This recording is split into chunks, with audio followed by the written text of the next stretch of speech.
Chaque année de formation de la licence de mécanique est répartie sur 2 semestres de 14 semaines, de septembre à décembre pour le premier semestre et de janvier à mai pour le second semestre. Il y a entre 20 à 25 heures de cours par semaine chaque année. En première année, tes séances de cours et tes travaux dirigés se déroulent dans des salles de cours, en groupe de 30 à 40 étudiants.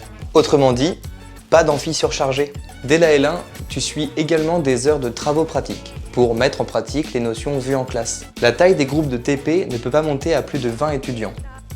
Les salles sont spécifiques et c'est optimal pour mettre en pratique justement. Pour réussir, 2 choses comptent. Toi et toi. Le premier toi, c'est toi en cours. La réussite passe évidemment par ton assiduité, qui est régulièrement contrôlée à tous les enseignements. À l'université, pas de laisser aller. Et le second toi, c'est celui en dehors des cours. Sache-le, tes heures de cours en présentiel ne représentent pas la totalité de tes heures de travail en tant qu'étudiant. Donc si tu veux réussir, c'est ton travail en dehors des cours qui compte. Travailler en dehors des cours, ça veut dire quoi?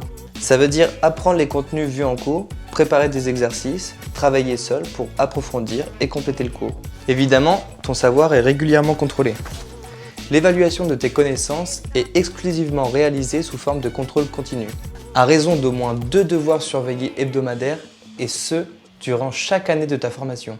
Régularité, ton maître mot sera, jeune padawan. En licence de mécanique, un étudiant obtient son semestre lorsqu'il a une note moyenne globale d'au moins 10 sur 20. Si tu as raté tes épreuves, pas de panique. Une session de rattrapage pour une partie de ces évaluations est organisée en juin pour les étudiants qui n'ont pas validé leur année. L'université propose d'ailleurs des heures de préparation à ces sessions de rattrapage. En première année, l'université t'accompagne vraiment, avec des enseignements de méthodologie. Et il y a une attention particulière pour les étudiants les plus fragiles. Ok, mais alors, qui est considéré comme étudiant fragile? L'université identifie un étudiant fragile lors de sa candidature sur Parcoursup au travers de ses notes de première et de terminale en mathématiques et en physique-chimie. C'est parce qu'elle repère ce besoin de soutien que l'université propose un dispositif d'accompagnement qui varie selon l'importance des difficultés constatées. En cas de difficultés modérées, ça se traduit par un soutien hebdomadaire de 2h30.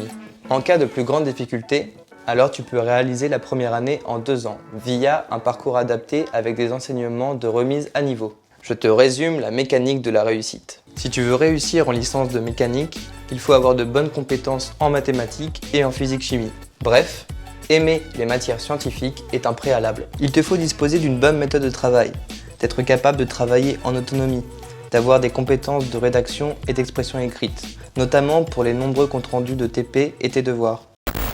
Tu l'auras compris, la formation couvre de nombreux domaines des sciences et de la mécanique.